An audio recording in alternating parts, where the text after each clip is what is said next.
just about everything. Okay? So let's read on. And the Lord that denying the, let me read the whole verse again. But there were false prophets also among the people, even as there shall be false teachers among you. Roman Catholic Church, Seventh-day Adventists, Jehovah's Witness, Baptists, Mormons, Pentecostals, so forth and so on. Who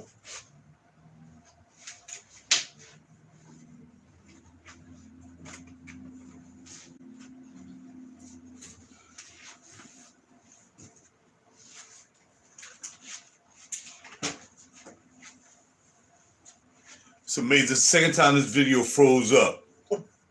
But let's see what's up. Be patient. Learn something. You ain't got nothing else to do.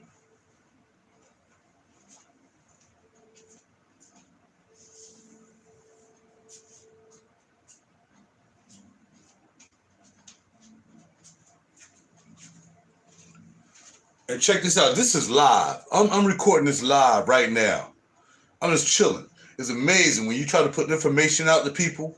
And this is on a Samsung TV, by the way, that freezes up sometimes. No other TV in my house acts like this. Whenever I'm trying to show something positive or whatever, the second time this froze up. Last time it froze up, I was recording on my phone, and it froze up when it showed the Nas shoe over his eye. It froze up. Now it's freezing up again because this brother trying to get some information. I'm not religious. I get information from this. This brother's giving out information that makes sense to me, so I'm trying to let y'all hear it. And the video, you can also check out the video too. I'll put a link to his actual video. But I know a lot of people don't have 2 hours to listen to what this brother got to say. But this video is very informative, especially the beginning of this video. But have patience. Samsung and those who don't want us to know anything might let this stop loading. But if it was in the other room, this joint will be getting down. Here you go. Maybe. Or maybe it's Satan. Satan trying to freeze us up right here. I wouldn't doubt it. That's what Satan do. If you want y'all to get no information, stand by. This is a live video anyway. I couldn't do it on my phone because it was running the memory out on my phone, so I decided just to do this on YouTube Live. Be patient.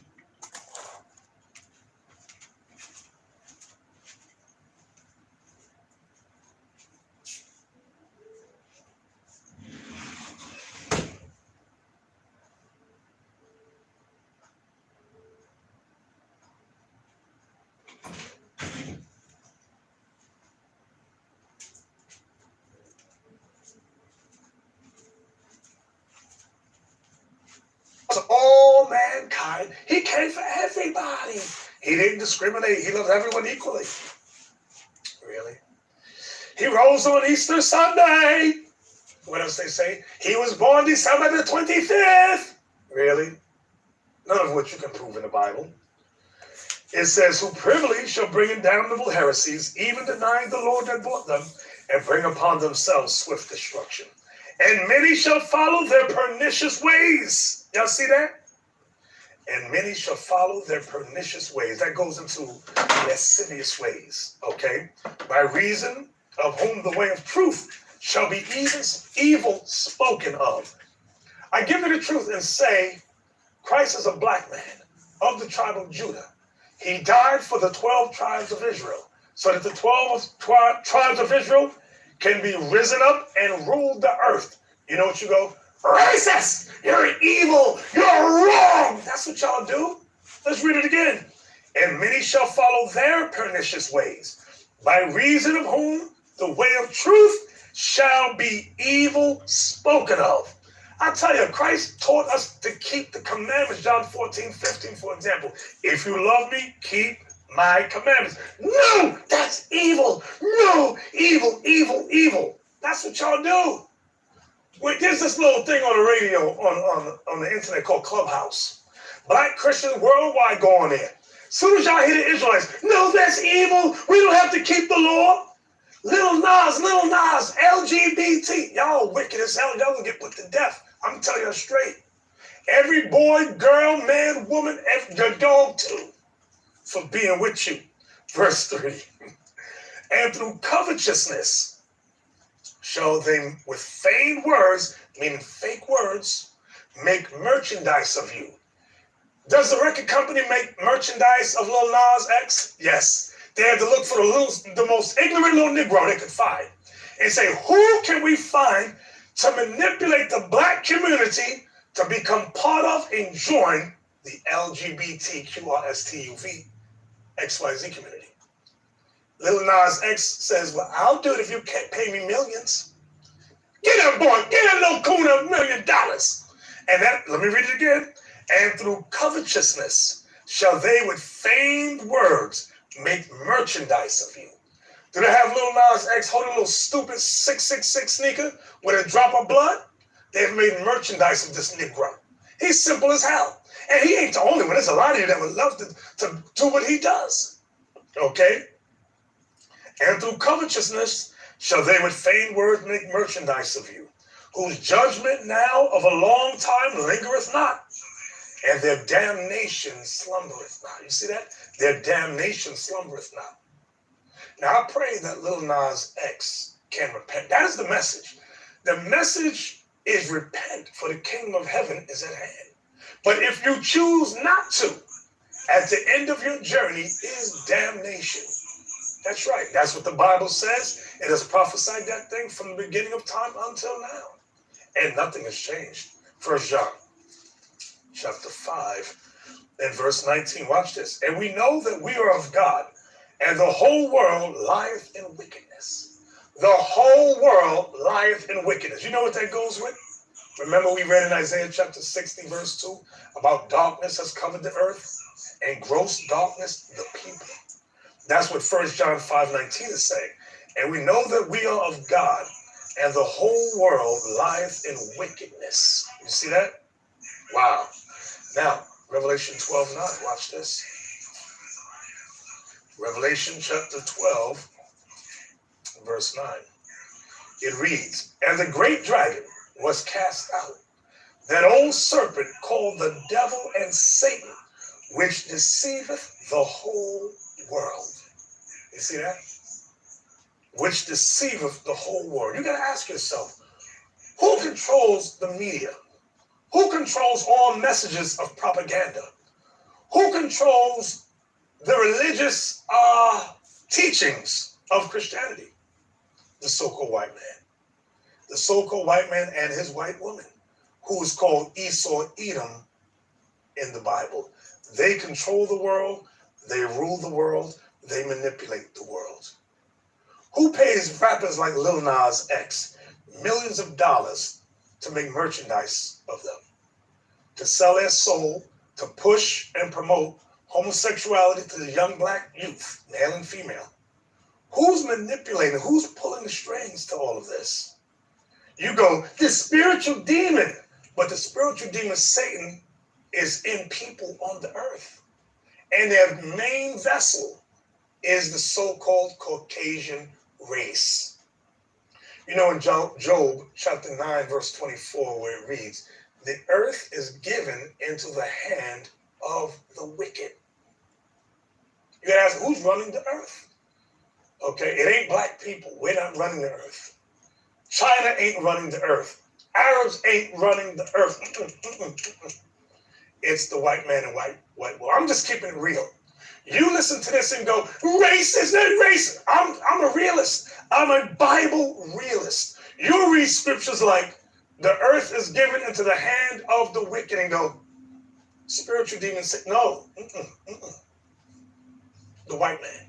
Like we read this here. And the great dragon was cast out, that old serpent called the devil and Satan, which deceiveth the whole world.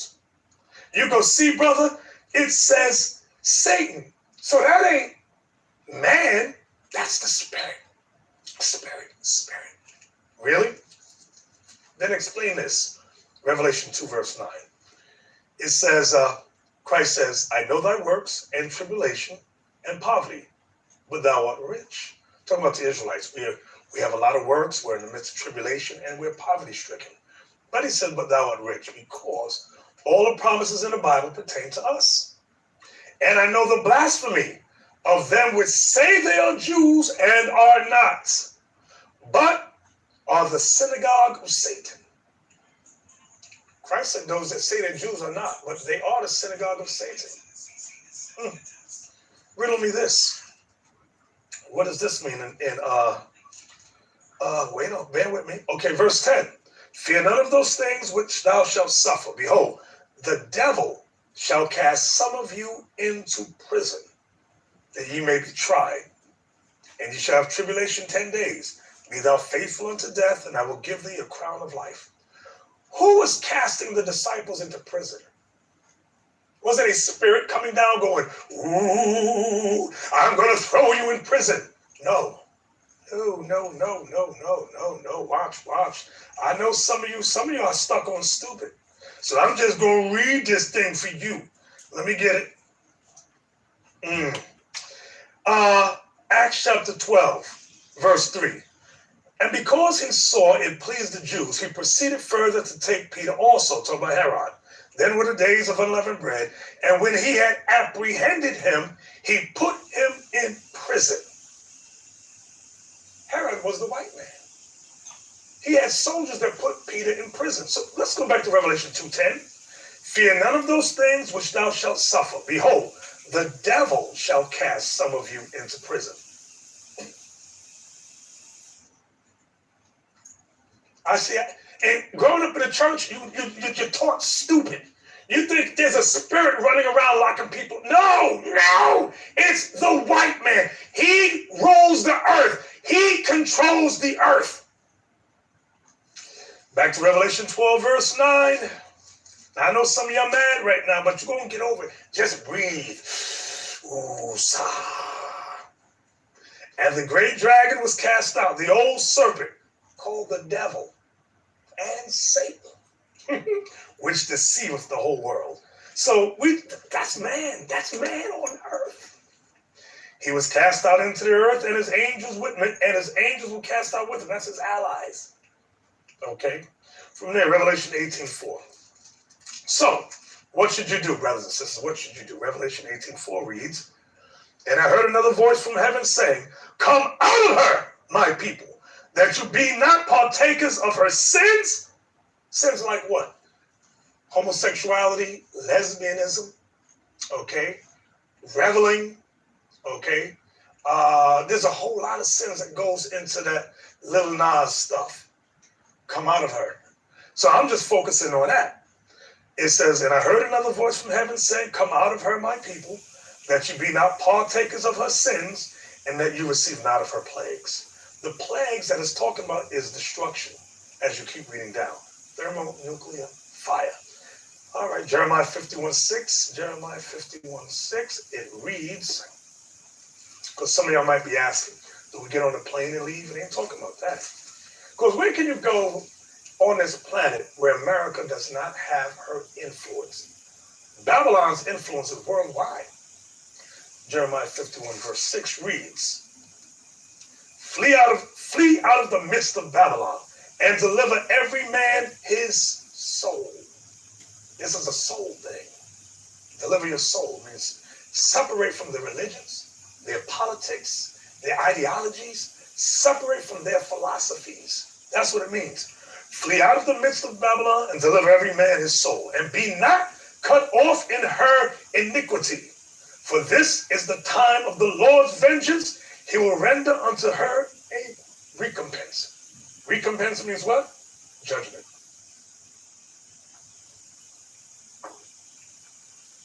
So I pray you glean something from that short little lesson there, brothers and sisters.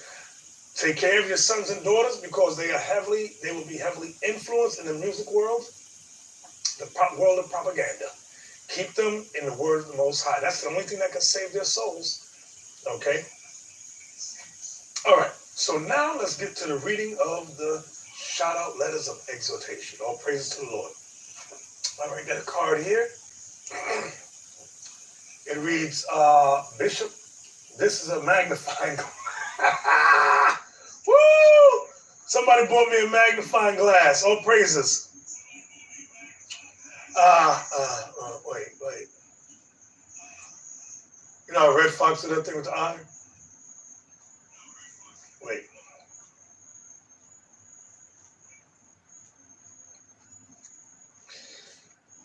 Bishop, this is a magnifying glass for you to read your letters on Shout Out Tuesday when you have difficulty reading. Hope you like it. Shalom. Hi, Christ bless. All right. Well, praises. This is from Sister Phoebe. Sister Phoebe. Thank you, Sister Phoebe. Just want to say thank you, Bishop, for all that you do and for bringing me to the truth through the will of the Most High. Love you, Bishop. All praises. Love you too, sis. All praises, all praises. Thank you. All right. This is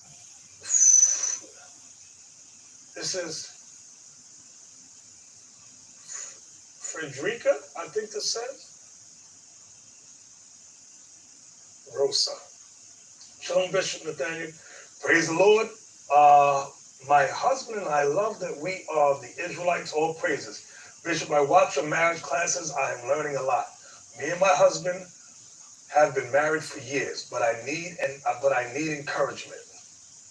Can you talk about older people in marriage? Wow. Since I found out we've been keeping God's laws, Bishop, I don't wear pants anymore. We don't buy and sell on the Sabbath day or cook the Sabbath day. Bishop, keep up the good work. God smiles at you. Oh, praises. Thank you, Sister Rosa. Thank you. All praises. You know, I never touched on marriage with older people. And that's a topic I'm definitely going to have to cover. I'm pretty sure that when you're married for many, many years, your issues are not the same as newlyweds. Like newlyweds have, main problems I see with couples is money and sex. And many of my topics regarding marriage, all Finn covers that. Let me tell you, sister, something. Some of y'all don't vet some of these brothers out. Let me tell you what I mean by that. You get married to a brother. You court him for 6 months. Some of y'all 4 months. You're simple as hell. Then you complain to us, he ain't got a job. And I said, did he have a job when you met him? Yeah. See, this is the problem y'all do. Y'all have. You meet a brother, you say he's handsome, he's good looking, so you would marry right away. But you don't prove that brother. You got to prove him in many different ways, as you'll see in many of the classes I teach. But when it comes to his finances, can he maintain a steady work relationship, a career or job for 2 years? Or does he jump from job to job to job to job? 33 years. If you had just waited for at least like 2 years, just for example, 2 years, you would know his work history. Now I'm going to jump off that and I'm going to take y'all to something that's kind of with that. Not with that right there, but I meant to come in here quickly and make this change, but I'm getting ready for my day. I'm ready to jump in the shower. I'm going to show you, let's see how fast this can go back to, I was looking at this video a long time ago, man. And this video kind of coincides with what he said, like who's controlling the earth. And now we're getting into this thing where it's everybody now, all Caucasians are starting to say, oh, you know, well, Black Lives Matter and all this stuff and blah, blah, blah, blah, blah, and so on and so forth. And now whites are starting to get this guilty conscience about, oh, snap, you know, I'm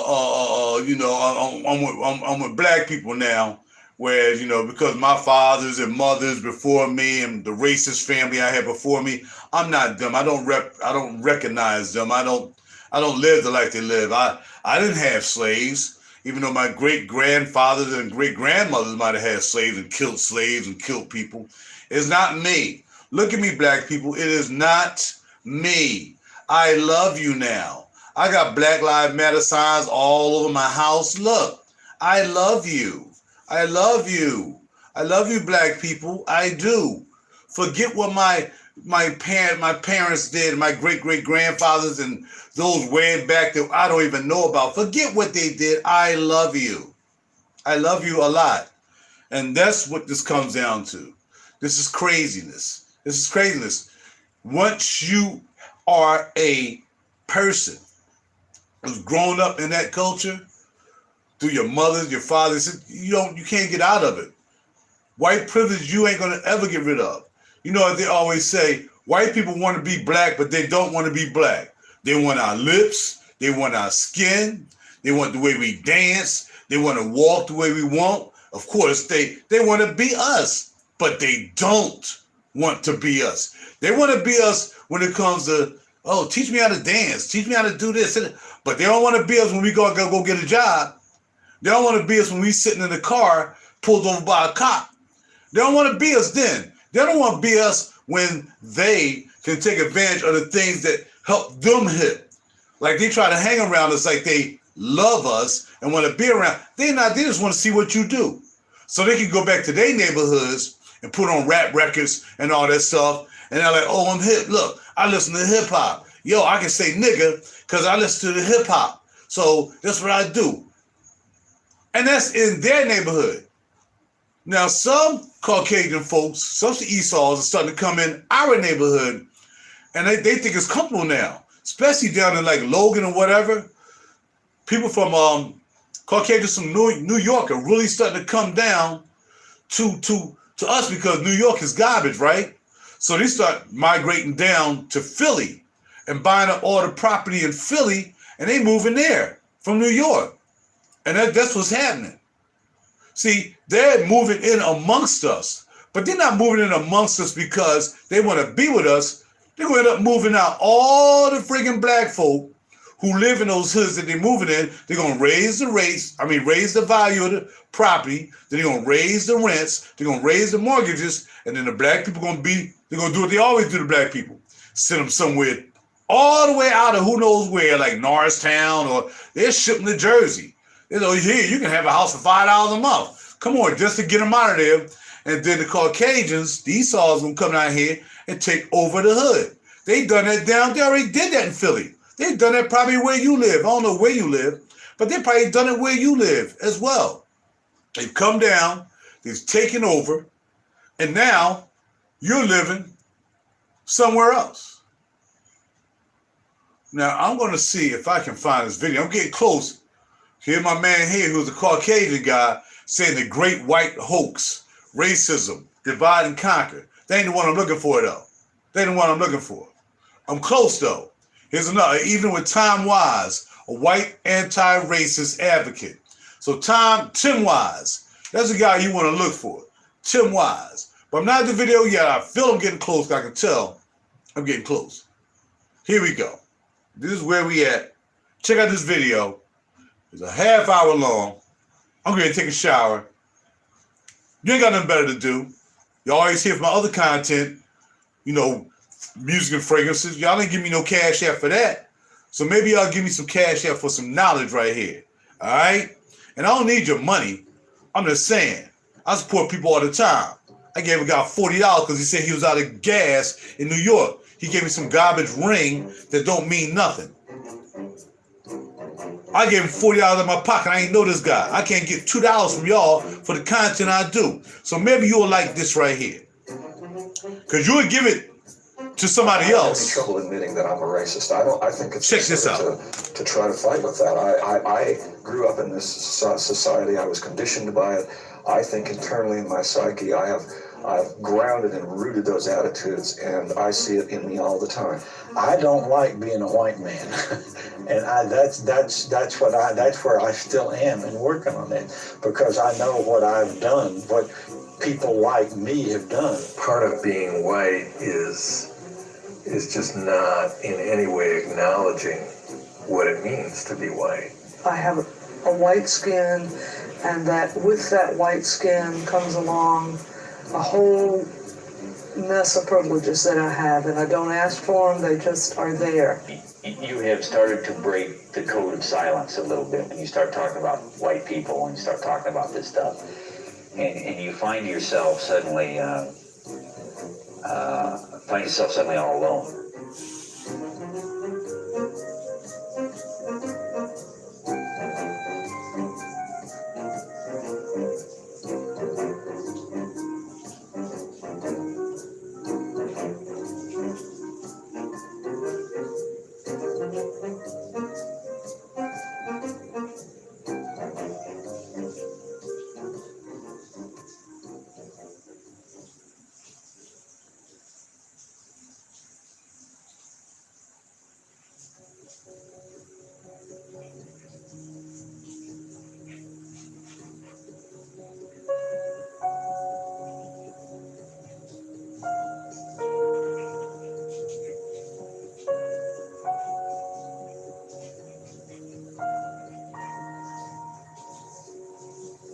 the family history, as I understand it, was really, people coming to America as a way of searching for a better life and escaping poverty.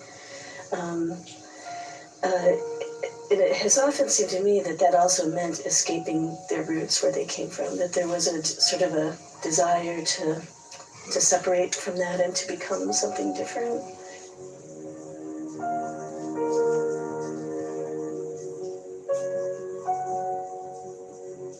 That I have Scotch-Irish ancestry with a little bit of German. I'm European, and I came over 250 years ago. My ancestors are from England and Germany. My ancestors are German and Russian and Scottish. In my father's side, it was Irish, and my mother's side, it was probably English, but I don't know a lot about her side. I'm French Indian. I guess you'd say I got a little Cajun in me. So you identify as Irish?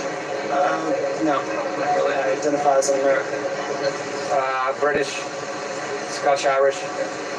Scotch, that's where my ancestors are from, supposedly, but hasn't had any impact on me. Doesn't mean anything. I think pilgrims. When I think of where did I come from, I think pilgrims, but no. But I'm sure somewhere down the line I am.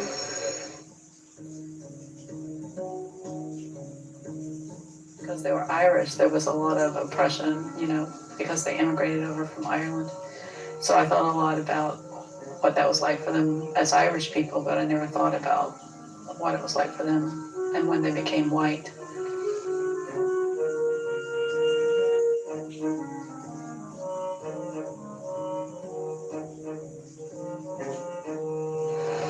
Well, you can only be something if there's something else to negate it, so I guess we became white. I guess we're white because there's a bunch of other races to set us off. So how did English people and German people turn into white people? Came to America. By assimilation, by living, by living in the U.S. It's just the smorgasbord, I have no idea. I honestly have no idea. Do you know how they got turned into British and Scottish people? How those people got turned into white people? No. You ever thought about that? I'm not a history buff. I think culture did that over time. It's like certain words that we use in our language are not our words, they're other nations. Other words that come from other languages. How did the Irish get turned into white people? That's a good question. I think a lot of it was early assimilation in the United States, a lot of European ethnics coming over, assimilating for a variety of reasons. Primary one being a desire to elevate their socioeconomic status. So to get jobs, to find places to live, a lot of the Europeans altered their last names to sound more mainstream. A lot of them changed the clothing that they wore, the foods they ate. So there's some might call it assimilation. I think of it more as Anglo-conformity, conforming to this kind of dominant white culture. But the reality is that those persons who are white and who are considered white and treated as such in this society, by virtue of being white and treated that way, have had to give up who they really were. If they were Russian American, my father's side of the family, grandfather's side, great-grandfather came here from Russia in 1910. He had to give up what it meant to be a Jew, a Russian Jew from Eastern Europe, to become an American, which really meant to become white. The Irish had to do the same thing. The Italians had to do the same thing. The Greeks had to do the same thing. All these European ethnics who were not white Anglo-Saxon Protestants had to give up their actual identities for the sake of whiteness. I really didn't think about being white, I'd say, growing up, because mainly I think because I was part of the majority and I maybe wasn't forced to think about it.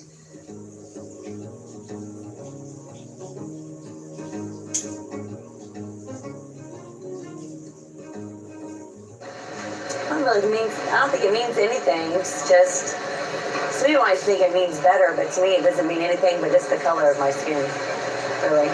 How often do you think about being white? Not very often. I really don't think about it a lot at all. Hardly ever. It's just me. Racially, do you see yourself as a white person? No, I see myself as a person. So do you ever think about being a white person? No. Probably Really not very often. Not really. Sometimes I got a lot of black friends. Sometimes we make jokes about it and everything, but not really.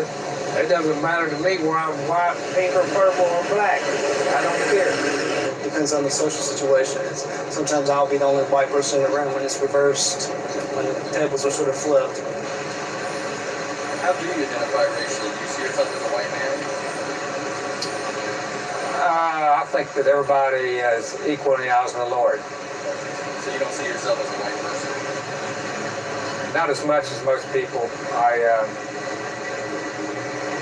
think when it's all said and done, we're equal, and definitely inside and outside. But I don't know if I ever considered myself white or thought about it. At one point, I'm sure I did, but I don't really have any recollection of when it was, which I think is a total reflection of whiteness, of never having to sort of contemplate why people treat you the way they do. To be white means to be a member of a dominant racial group in a society that I'd consider white supremacist. And to be white in a white supremacist society, not just a racist society, because that's almost too generic. To be white in a white supremacist society is to be able to have the luxury of oblivion, to be oblivious to the injustices, to be oblivious to racial privilege, to be oblivious, frankly, to one's own identity. So it is, in a sense, to be invisible to oneself. Well, I think to be white in this culture means to deny the reality of racism. And it means to deny the privilege that we have as whites. Most people who are whites don't want to accept that they are privileged because they are. People don't want to talk about being white because they know that at a deep level, even though they haven't even, some of them may not have ever talked about it with anybody or ever expressed it, they do know that they get a benefit from being white.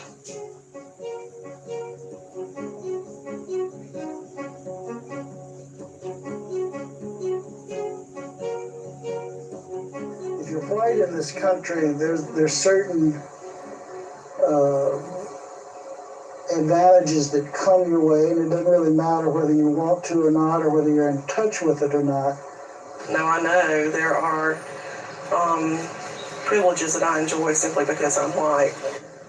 Every minute of my life, I'm aware of my white privilege, of the fact that I have a white skin, and that with that white skin comes along a whole mess of privileges that I have, and I don't ask for them, they just are there. There are things that come to me, that belong to me, that I'm given and that I expect just because I'm white, that I never wonder about, ask about, discuss. And that's the power of it, is that the privilege of expecting that I'm going to go to good schools and that I'm going to have choices no matter what, that there will always be a choice that will be probably pretty reasonable, that will work out pretty well for me. To me, it's about privilege. A lot of people get to walk around thinking that we live in a meritocracy and thinking that their own hard work is the only thing that's, responsible for their achievements. I think that it means, and I think that it shapes everything. White privilege is probably the freedom to move through the world fearlessly in a way that black people cannot move through the world. That you can take advantage of opportunities with much less fear and an assumption that you'll be treated equally with all other white people. Part of it is not having to even think about it. And so in a way, it's sort of like the privilege of having that space in your mind free to think about other things and be concerned about other things. So it's not even having to think about race is part of the privilege.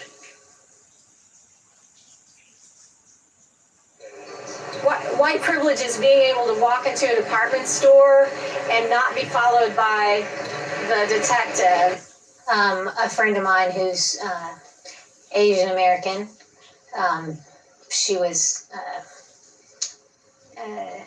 very unfairly treated at a department store. She was at cosmetics counter, and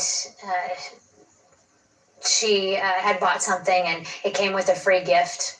So the woman at the counter put the free gift in the bag, and my friend didn't know that the free gift had already been put in the bag, so she had grabbed the one on the counter and put it in the bag unknowingly. This is the sweetest woman, wouldn't hurt a fly. And they called the cops on her, and she was taken to jail and arrested.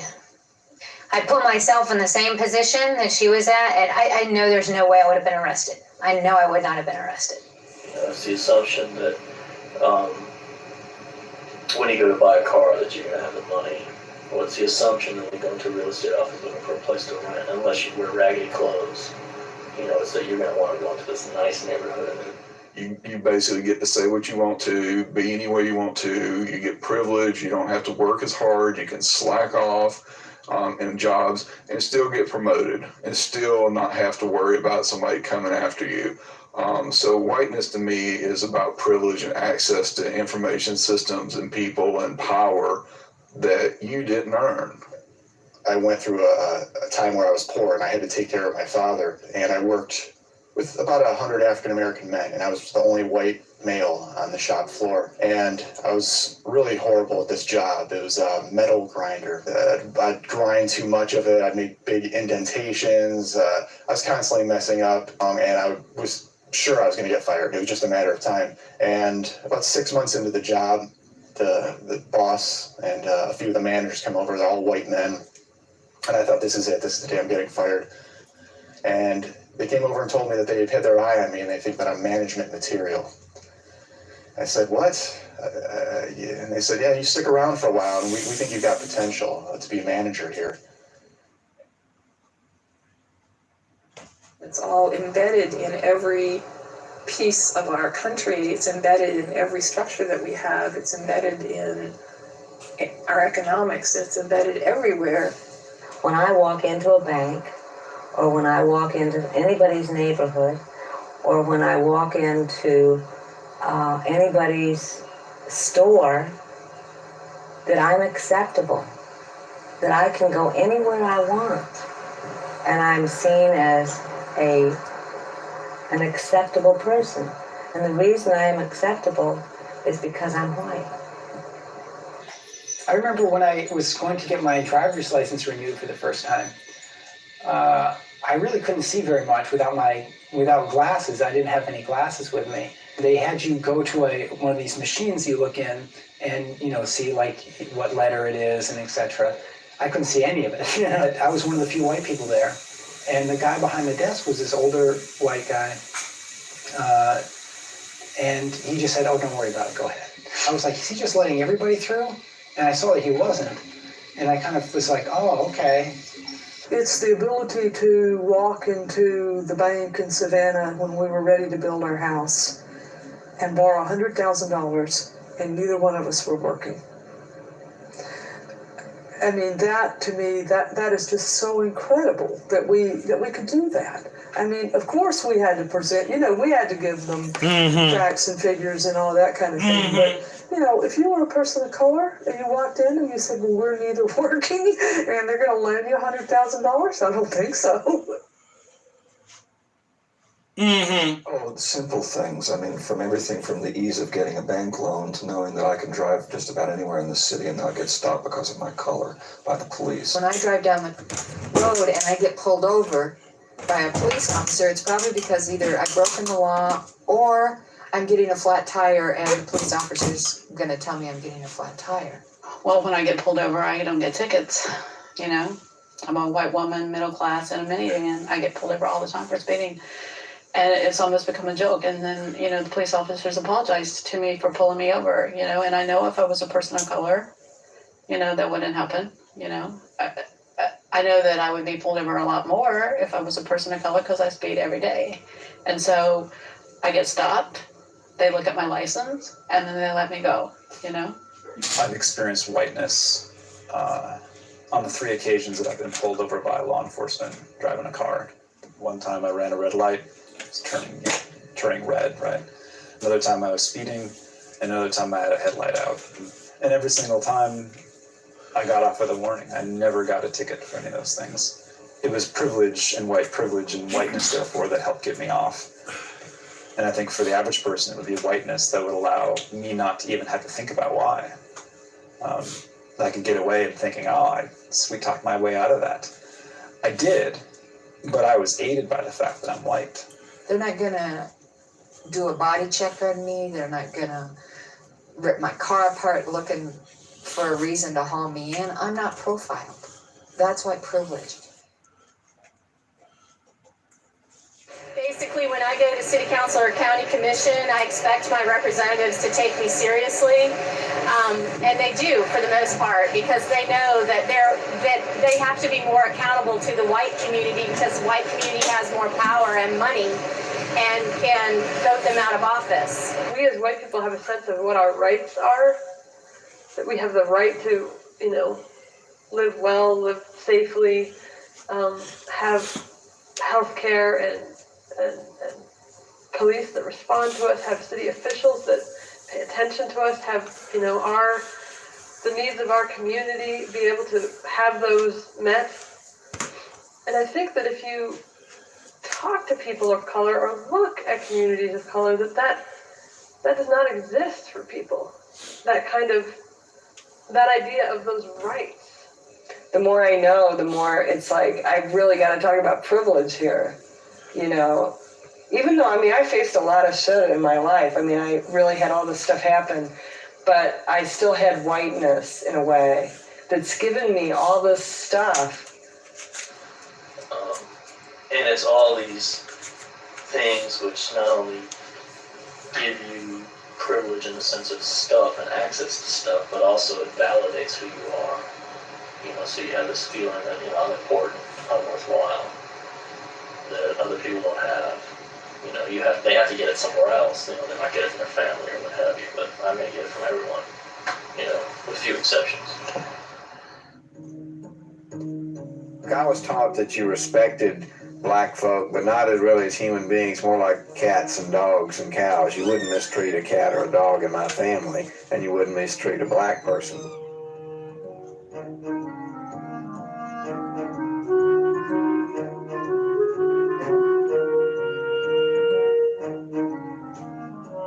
I don't have any trouble admitting that I'm a racist. I think it's absurd to try to fight with that. I grew up in this society. I was conditioned by it.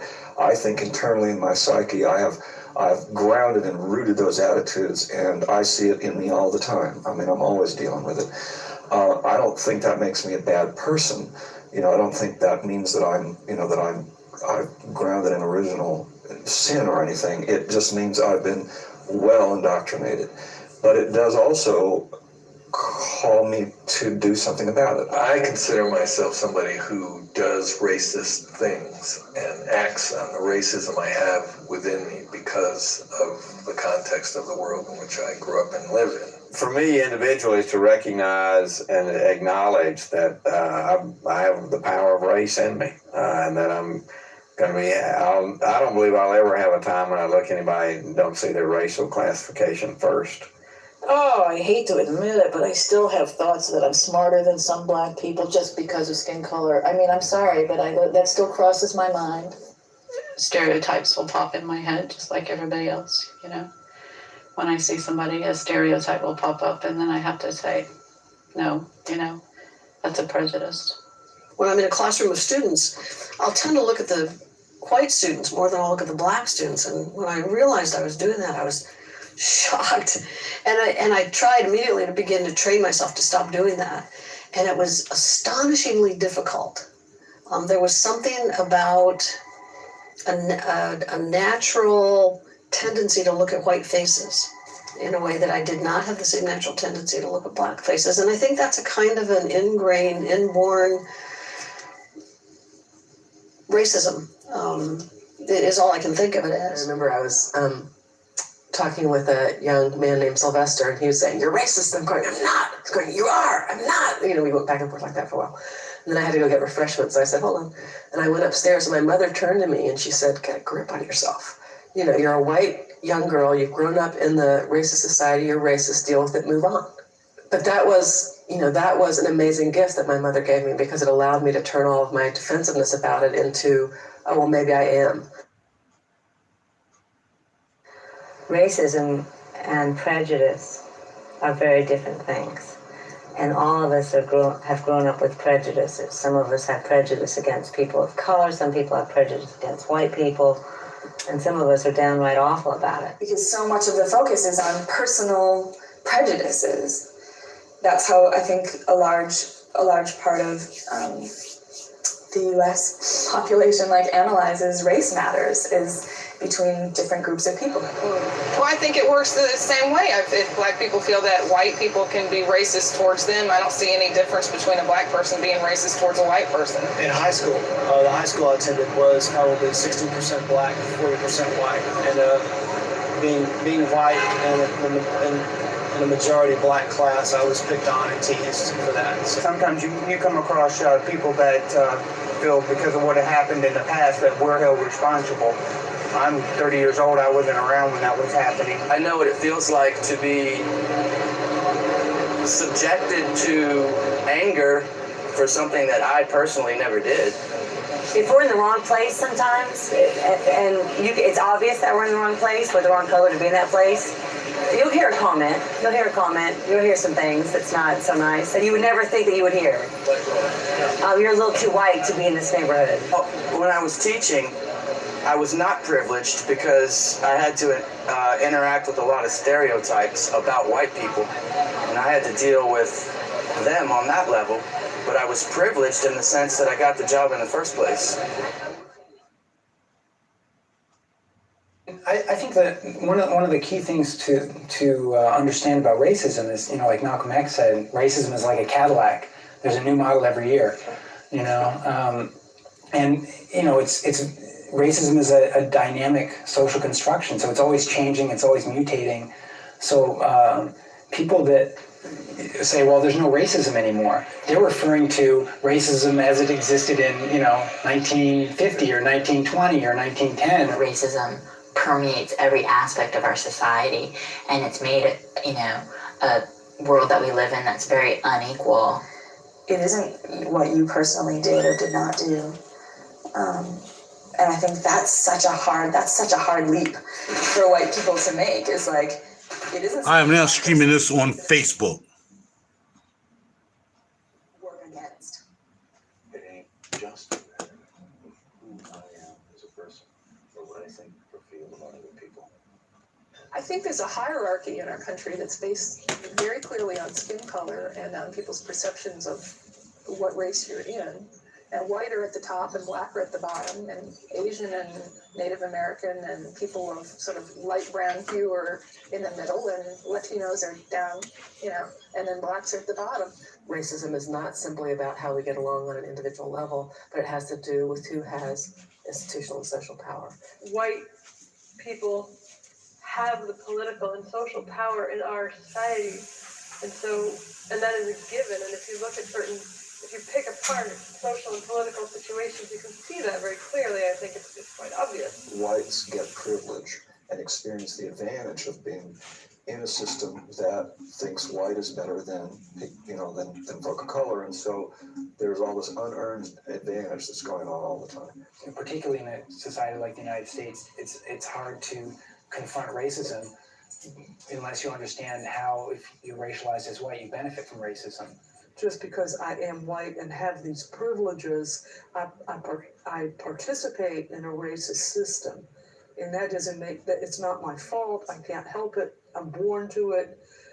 And, and that's what being white means. I do think and assume that white privilege is in fact the kind of racism that you can't avoid.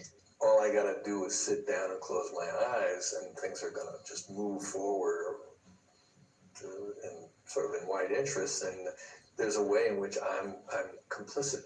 I collude. I don't say anything. I don't do anything to stop it or challenge it. And in that way, I really do think that's how racism works, and that's a way in which I'm racist. And the difference now is that I don't try and prove to anyone else or even to myself that I'm not racist. I sort of assume that, know that, and get on with doing anti-racist work as best I can.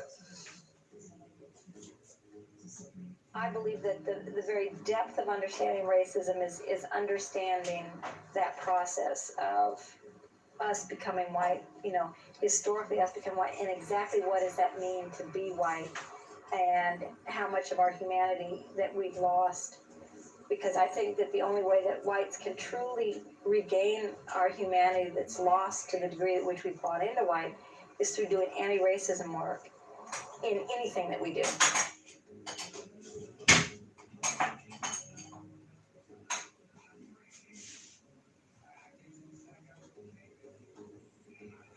Like a lot of people, you start to learn exactly how messed up our society is in terms of racial disparity.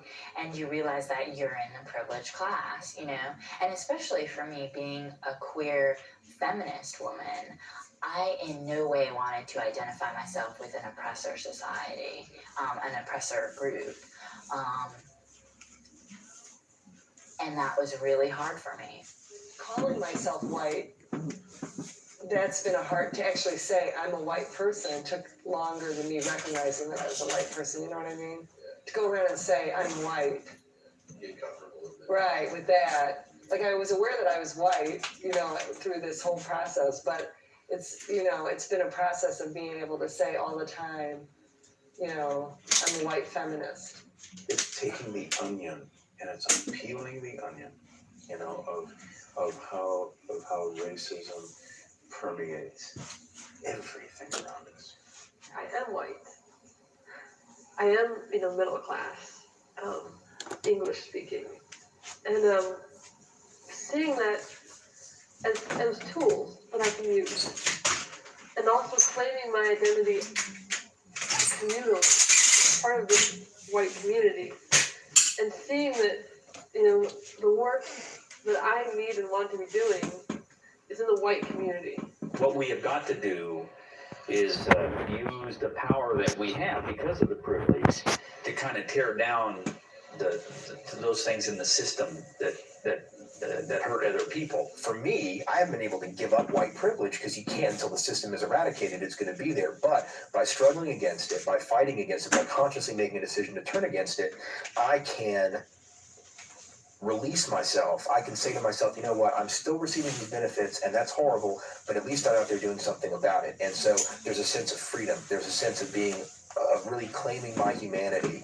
As a white person, I have leverage.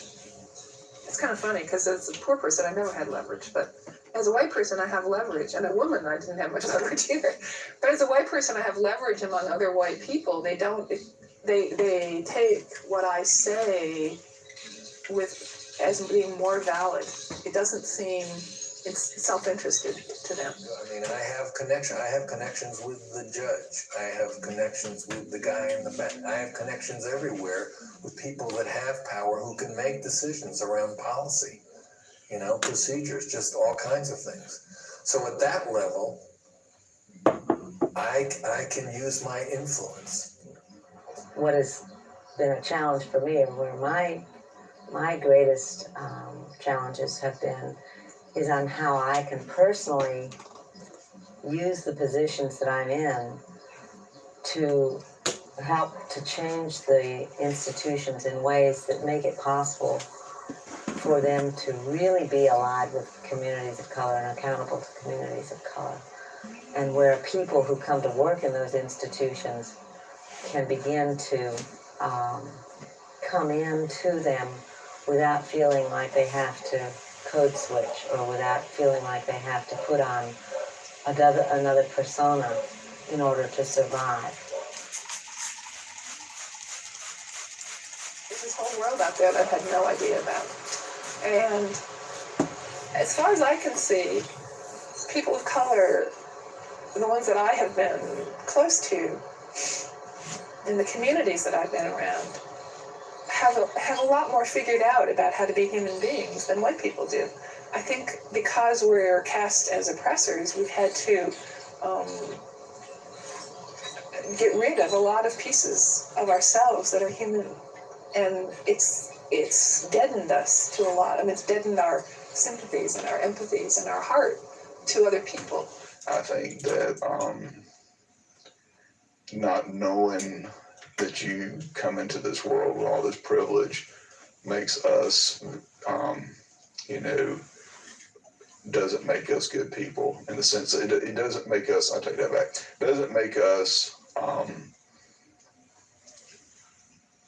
the people we could be. It takes away from who we really are as true. Pause. Even white trash in the hood and trailer parks get more respect than rich black people. Go. Continue. When we start applying when you start benefiting from something that you didn't earn and you don't acknowledge and you don't do something about. If you're going along with the status quo and you're not doing something to make change, you're part of the problem. And I think a lot of white people don't want to have that discussion.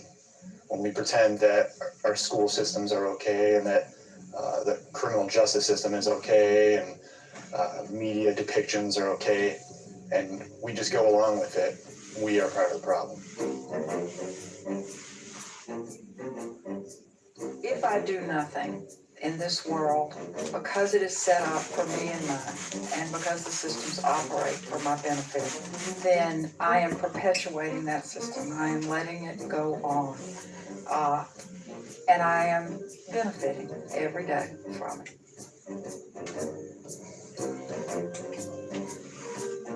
So will you share this video?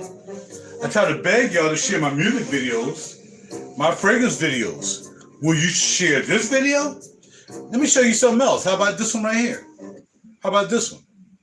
And as you see, Tim Wise was actually shown right there at the last part of that situation, Tim Wise. So let's hear what Tim Wise has to say about this situation. Tim Wise, are you ready?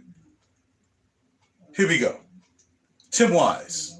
He's actually part of that film, that last film. Would you like to subscribe and share this? Or do I have to act like a coon for y'all like, subscribe, stick my finger up my butt or something to get y'all to like and subscribe what I'm trying to do? Well, maybe I just gotta do that, but it ain't gonna happen. Established by David Del Monte in 2000 Listen. to create a diversity-focused lecture series. David was a student at SRJC in the 60s, earning his AA in 1965. While a student here, he was actively involved. We'll move this up. We don't need to hear this lauding of this person, because you know you gotta, yes, he did this, he did that. Let's get to the point.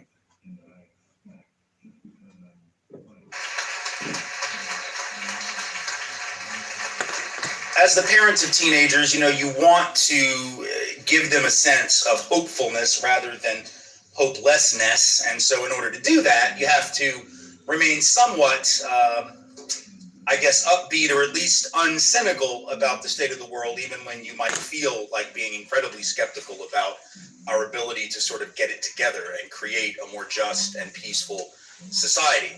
But I am trying, like I said, I'm trying to be upbeat, I'm trying to be positive, and I think I have found a positive, although I have to be honest with you, I'm not sure I buy my own bullshit here. So I'm going to try it out on you, because I could just be fooling myself. And I don't like to lie to myself, but, you know, sometimes it gets you through the day, too. So this is what I came up with. And it's good news that comes from a place of bad news. So the thing is, for like those of us who do anti-racism and civil rights work, the last, 8 to 10 years, or the 8 years of the Obama administration, at least, from 2009 until the beginning of 2017. Even though Trump tried to help black people, but hey. That 8-year period was a period where our black people job, turn on their those of us own. who do this work, our job was basically to go around and convince white people that racism was still a problem. That was literally the gig, right? Because there were a lot of white folks who, not all white folks, don't get defensive white folks, not all white folks, just lots of white folks were of that opinion. The minute Obama won, it was like, sure, I'm glad that's over with. By that being over, they meant racism, right? Because obviously, how could a man of color become president if we still had a racism problem? So for 8 or 9 years, we had to literally sort of hold folks' hands. I've been holding white folks' hands a long time. I'm white, been white a long time. Almost half a century, been white. And I had to do that for 8 years. And if it was exhausting for me, I can only imagine how incredibly exhausting it was for people of color who had to continually raise these issues against a backdrop where an awful lot of white America just couldn't see the problem, because this was obviously such an obvious outward manifestation of progress that meant white supremacy had been defeated. As I'm sure you will agree, patriarchy was defeated in Pakistan when Benazir Bhutto, a woman, was elected not just once but twice to be the head of state in that country. I'm sure you remember the headlines about how sexism had been smashed irrevocably in Pakistan just because a woman was the head of state. And you'll recall before that when Margaret Thatcher won in the UK, same thing, no more patriarchy. And when women were elected in Germany and Ireland and Israel and India and a lot of other countries, still not our country, that sexism was eradicated in all of those places. And if you didn't see that headline, it's because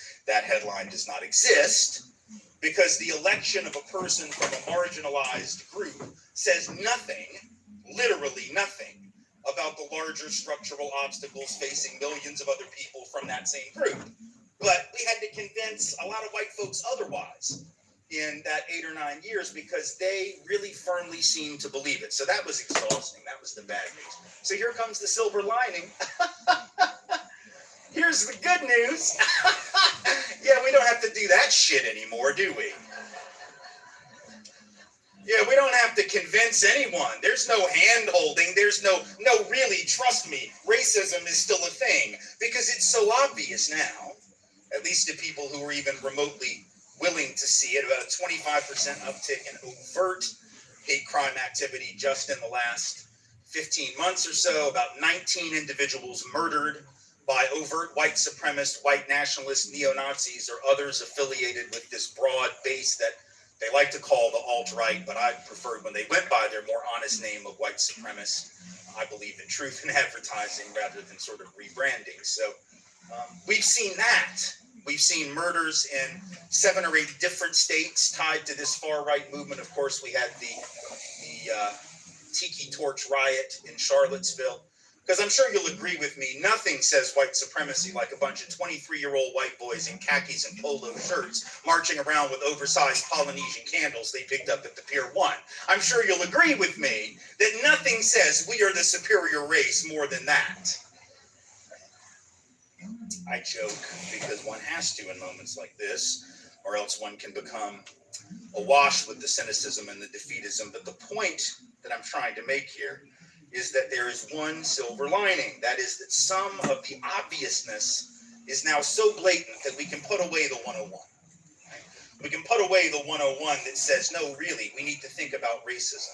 And we can begin to deal with the reality that I think ever-increasing numbers of people can see, both the rhetoric from the highest office in the land and the policy proclamations of that administration and the overt racism. However, as good as it is that we're finally focused to some extent, laser-like on that, there is still also bad news to go with that good news, right? Obviously, first of all, an uptick in overt racism is never a good thing, even if it does help us crystallize our vision a little bit.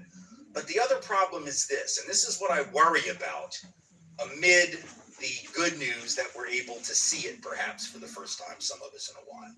The thing I worry about the most is that when you have an uptick in overt hostility like that, like Charlottesville, Virginia last August, like that increase in hate crimes, like those 19 or whatever the number is now, murders committed by far-right folks in the past 15 months, when you have something like that happen, it allows all the rest of us, particularly the nice white liberal folks, who would never march around with the tiki torch yelling racial slurs, because that's terrible.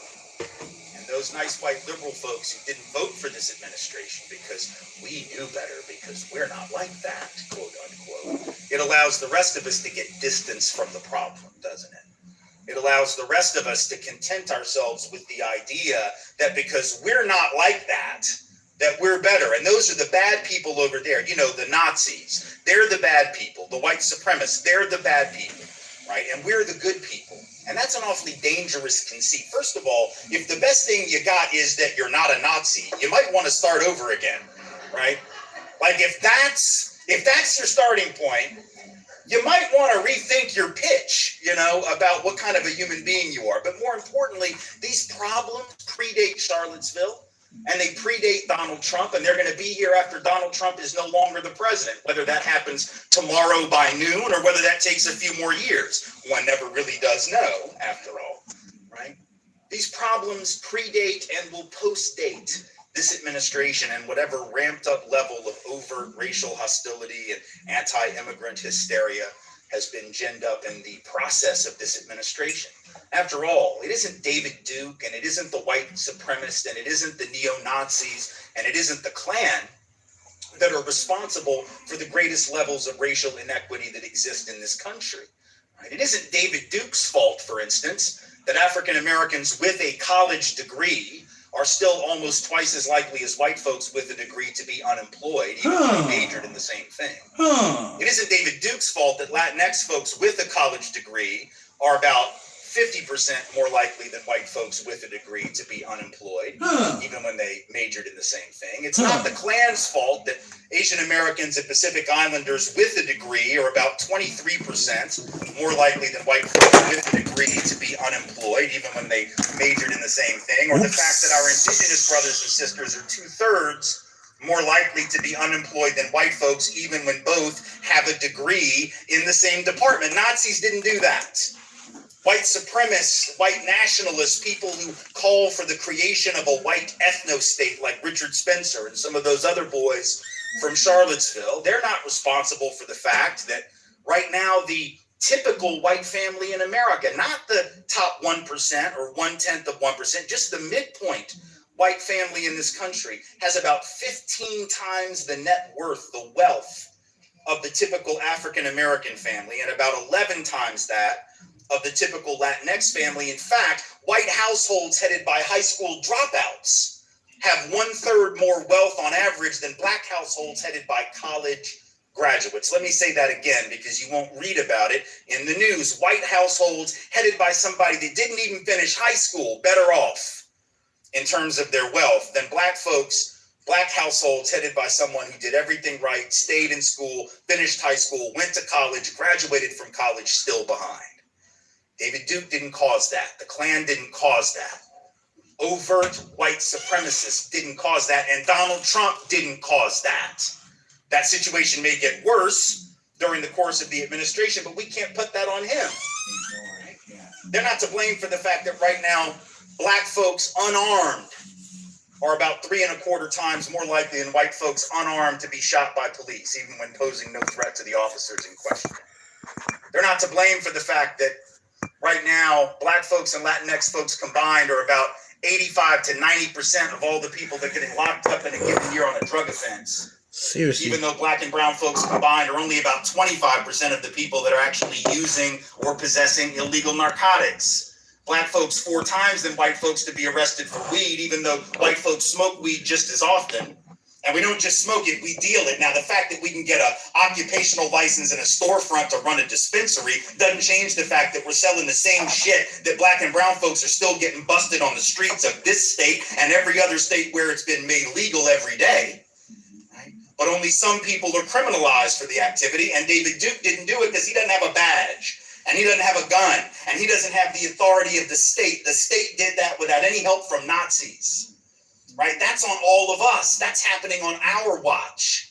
And you may not be to blame for it, just like I'm not to blame for it, but we have to take some responsibility for the fact that the country in which we live has created that inequity. Right? Y'all can come on in. It's not going to bother me. Just find a seat. It's good. It's good. I'm doing my thing. I'm not even noticing you. Once you get out here, I'm good to go. The state has created that inequity because a lot of those inequities have been embedded over time. Right? Like that wealth disparity that I mentioned, that 15-to-1 wealth disparity, that didn't just happen overnight, right? That didn't happen over just the course of a generation. That's the result of multiple generations of embedded opportunity for some and disadvantage for others, which has put some households 3 laps behind in a 5-lap race, 5 laps behind in an 8-lap race, right? And if I'm a member of a group that's been held back 5 laps in an 8-lap race, once I get the chance to run, it's going to be real hard to catch up no matter how fast I run. In fact, I can run faster than you and I'm still going to be behind for a very long time, right? So we have to take some responsibility and accountability for that, because those are the kinds of systemic inequalities over which white supremacists have no real control, at least not blatant white supremacists, right? So we can't afford the conceit of saying that's where the racism problem lies, right? Is that part of it? Yes. Is it frightening and destructive? Well, absolutely. But if we limit ourselves to an analysis of the obvious, right, we miss the institutional, we miss the structural. And I would contend that the institutional and the structural inequities are killing a lot more than those 19 people that I mentioned a second ago. See, there's a lot more than 19 people whose lives are being lost or fundamentally altered and destroyed in a negative way by systematic racism. We need to focus as much on that as we do on the obvious, the stuff that makes the headlines. It's also dangerous for us to think of this current political moment as a unique break with tradition. Because after the election, that's what you heard, right? We kept hearing people saying things like, well, this is unprecedented. This is not normal. This is very much not normal. This man, he is not normal. His administration is not normal. This is just very, very odd, very abnormal. This is unprecedented. What the hell is really not normal about this? Like, what is unprecedented? A rich white man getting elected by telling not rich white people that their enemies are black and brown? How is that shit new? Right? That's like the oldest play in the playbook of American politics. It's so old that it goes back to the colonies before we even were a country. The whole history of the nation is the history of rich white men telling not rich white people to look out for the black and brown folks, right? So the fact that that's the same game that this individual played, you think Donald Trump's had an original thought? What? Ever? This is a dude that inherited a real estate portfolio worth $230 million from his daddy, right? In the 1970s, when you could buy property in New York City for a song and a cup of coffee. And then he turned that $230 million into billions, still went bankrupt 6 times. Don't know how the hell that happens. I used to get $5 a week as an allowance from my grandmother. I didn't declare bankruptcy once, y'all, but apparently you get $230 million and you don't know what the hell to do with that shit. I don't know what to do. I guess I'll just lose it all, you know? So he hasn't had an original thought. He wasn't a self-made anything, but he conned a lot of people into believing it because as a rich white man, he could look at not rich white people and tell them their pain had a black and brown source. And if their pain had a black and brown source, then they didn't have to pay attention to the way that rich white people pick their pockets every day. So there's nothing new about it. In fact, let's trace the history real quick. Let's go back to the colonies. Not literally, that would be horrible, but just for a second, in the historical sense, right? Think about the colonial period, right? A time during which, first of all, I should remind you, there was no such thing as white people. I know that's hard for us to hear sometimes, those of us called white, because we think that we're actually a thing, right? With some actual organic history. That's why Richard Spencer can call for a white ethno-state and the saving of the white race. The white race didn't exist as such. It was not called that. We were not one big happy family. I beg to remind you that in the countries of our origin, those of us now called white, we had spent most of our history trying to kill each other. That's how much we did not consider ourselves one big happy family, let alone one race of people, right? The English hated the Irish hated them back, everybody hated the Germans, and not without cause, right? Northern Italians didn't even think that Southern Italians were Italians, right? They thought they were these Mediterranean North African peoples. They didn't even really count as Italians, right? So we spent most of our time fighting each other, killing each other, or alternately looking for the witch. That was the other thing we did in the colonies. We were big on that. Right? That was sort of the history of European peoples, was infighting, killing. There was no white race. There was no pan-European unity. But then all of a sudden in the colonies, 1600s, this term starts to get used. What happened? What changed? Did they discover something scientifically that justified calling all of these disparate peoples with disparate languages and disparate customs who hated each other the white race? No.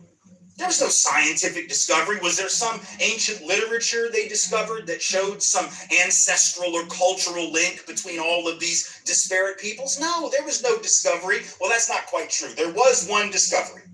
Rich white people, rich Europeans at that point in the colonies, made the discovery that they were outnumbered by poor people. That was the discovery, right? They looked around and they realized that they, the wealthy landowners, were a very small percentage of the colonists, relative to the Africans they had brought over as chattel, and relative to the European poor people they had brought over as indentured servants. And when you discover, and you can do a little math, that you are outnumbered by poor folks who hate your rich ass, and not without cause, what do? You better come up with some kind of trick. You better come up with some kind of way to make somebody in that big group that outnumbers you get with you and cleave to your side. So how do you do that? You create this thing called the white race, and you start telling these piss poor Europeans that didn't have anything, didn't own land, certainly didn't own other human beings, for goodness sake, right? That they actually have more in common with you, the wealthy landowner, than they do with the black person they work next to in the fields every day, right? And so you take these indentured servants who are just one level above slaves themselves, right? And you make them convinced that if they just work hard and they work off that term of indenture, then they can become a landowner. Maybe they can become rich, and maybe they can even own a person from Africa someday if they're really, really good. So you create this thing called whiteness as a way to sucker poor white people, now called poor Europeans, into believing they got more in common with rich folks and other poor folks, right? And so what happens? The rebellions that were starting to happen during that time, because see, these Africans and these indentured servants could sort of see the deal. They knew they were all getting shafted. So every now and then they would team up to overthrow aristocratic arrangements like they did in Virginia with Bacon's Rebellion in 1676. There were others, but that was perhaps the most prominent. And so then the landowners said, we can't have any more of that. So they create whiteness. They start giving the European, even the poorest white man, they start giving him certain advantages over anyone who is not considered white. Now they can enter into contracts. Now they can testify in court. Now they will get rid of indentured servitude. No more of that. Now you'll be a free person, right? Be able to work for whatever contract you can negotiate. And very importantly, they took these piss poor Europeans, now called white, and put them on the slave patrol and said, you get to help us keep those people in line. You get to be our eyes and ears. You get to be ICE in the 1600s. You get to be the folks guarding the borders of this new club that you're a member of now. Isn't that exciting? And these poor white folks were like, yeah, oh shit, I get a gun and a badge and a horse? Whoa, sign me up, right? And so they put aside their class interests. They put aside the recognition that they had of who they had more in common with, because now they had what W.E.B. Du Bois, the great sociologist, would later call the psychological wage of whiteness, right? The ability to say to yourself, well, I might not have much, but at least I'm not black. And later on, I might not have much, but at least I'm not Mexican. Or I might not have much, but at least I'm not native to this continent. Or I might not have much, but at least I'm not Chinese labor brought over here to build the railroads that created the transcontinental economy. I might not have much, but at least I'm better than somebody. And all of a sudden, those rebellions stopped because rich white people had convinced not rich white people that their enemies were black and brown. Fast forward to the Civil War era, same thing. So I'm from the South, if y'all hadn't figured that out yet. And in my part of the world, my people now, in the narrowest sense of my people, now I'm talking about my white folks from the South, will insist to you that the Civil War, oh, it had nothing to do with slavery. Oh, my goodness, no. Just states' rights. They're just fighting for, I don't know what right they think they were fighting for. Was Kentucky arguing with Massachusetts about the proper way to smoke a pork butt? Like, what was the argument? Was it like, y'all are making mint juleps the wrong way. This is the right recipe. That's not what they were fighting about. The only argument they were having, the only right that the South was fighting for was the right for its rich people to continue owning Africans. That was it. They admitted it at the time. They had no shame about it at the time, so they were willing to admit that was it. But the thing is, if I'm going to break away from the Union and go to war to fight to preserve enslavement of people, how do I get poor people to go fight for that? Because, I'm rich. I own people. I ain't going to go fight for nothing. Rich people don't go to war. Rich people get poor people to go to war. Whether it's during the Civil War or whether it's right now, rich people get doctors to write notes insisting they have bone spurs so they can't go to Vietnam. That's what rich people do. If y'all don't know who I'm talking about, Google that shit later on today. All will become clear. Rich people don't fight their own battles. They get poor people to do that. But if I'm poor, why would I go to fight to protect your property interest in slaves? That's weird, right? That'd be like me calling somebody who was poor. It'd be like me, going down, finding somebody at the homeless shelter in Nashville, being like, look, I hear there's a military invasion on my block. It's going to start in about a week. I do not feel like fighting for my own shit, but I would really appreciate it if you would come and defend my home against the invading hordes. And then that person be like, sure, why would they do that? That wouldn't make, even if they like me, they'd be like, yeah, no, you got to fight for your own stuff. I'm really not going to do it. But the poor in the South were told by the rich, oh, you got to go do this. Oh my God, because you know what? If the Yankees win and the Africans are freed, well, they're going to take your job. They're going to take everything you have. No, fool, they already have your job. Right? They already got your job. Think about it, right? Because if you're white and you have to charge the landowner to work, let's say it's like $1 a day or $2 a week. I don't know what it was at the time. But if you got to charge and they can get the African to do the work for free because they own them, guess who got the gig? Free got the gig.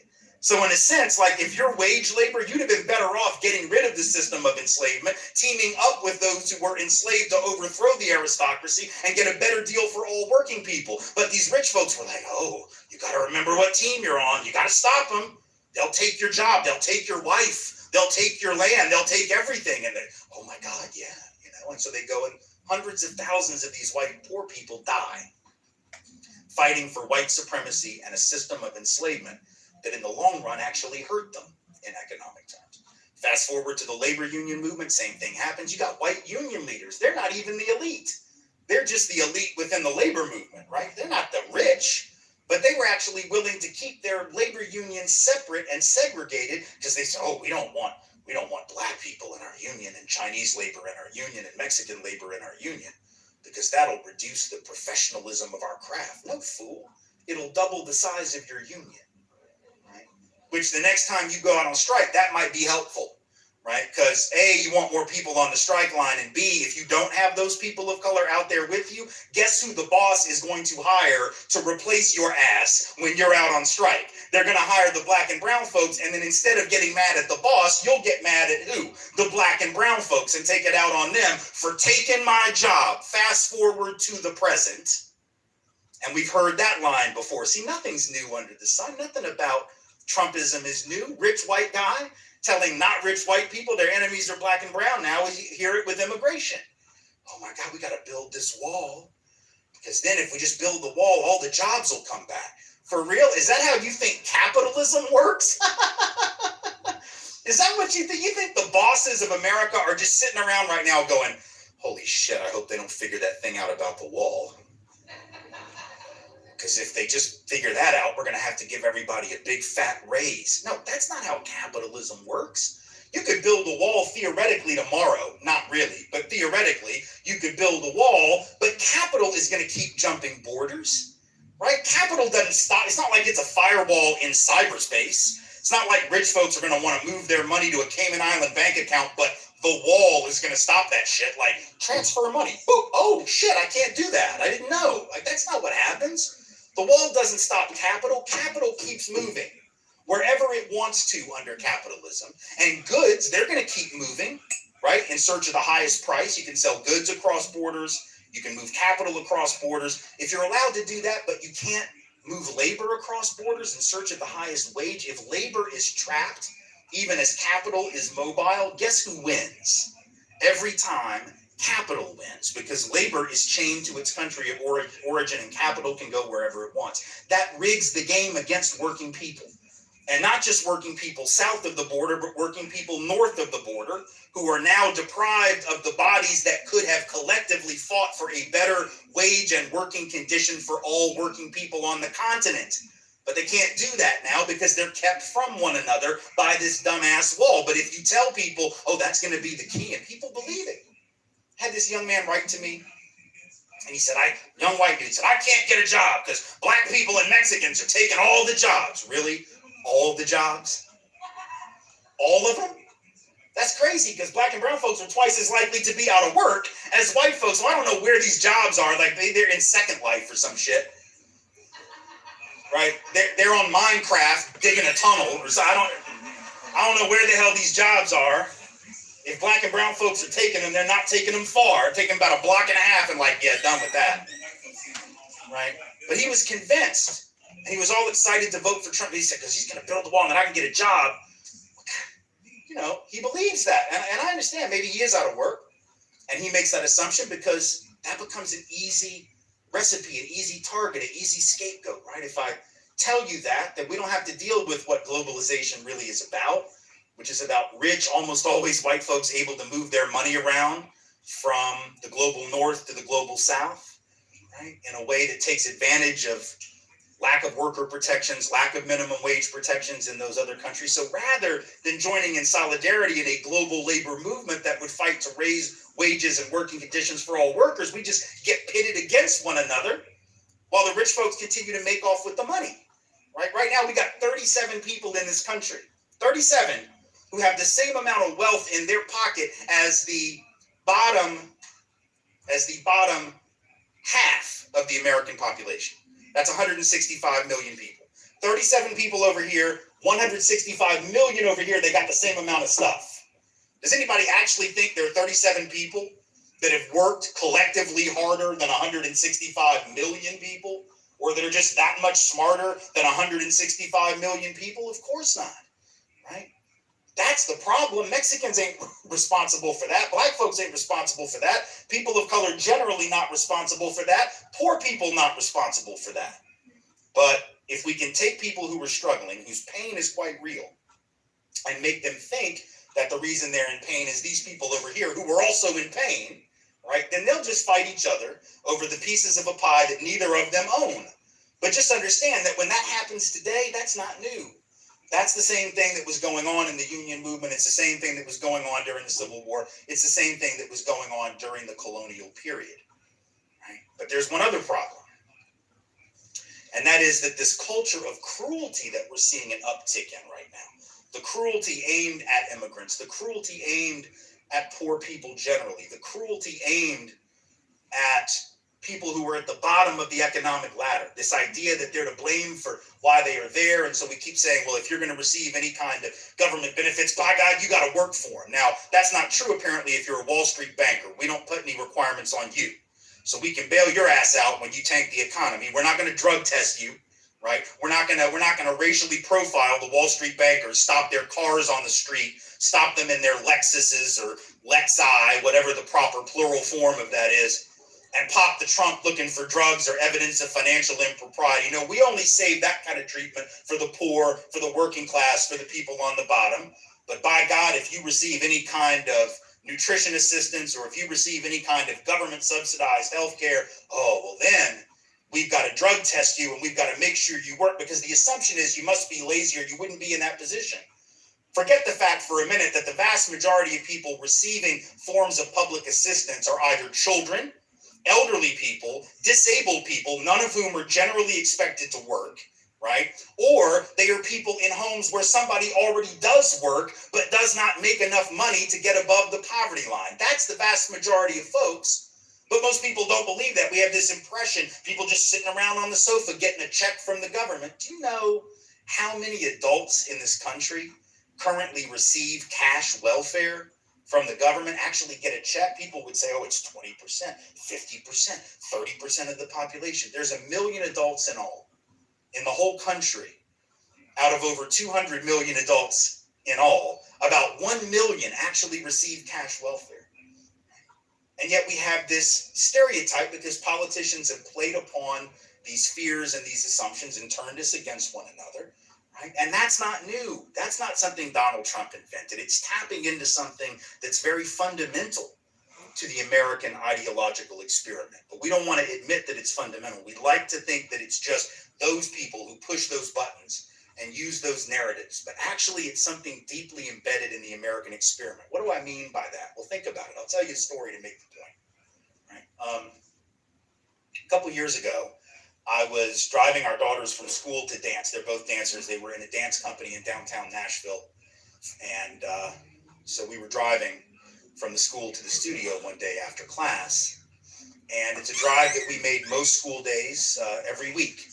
And we've been making this drive for like a year at that point. And it's about an 8-minute drive, about halfway between the school and the studio. We got stopped at a red light, happens to be in the middle of public housing in the city of Nashville.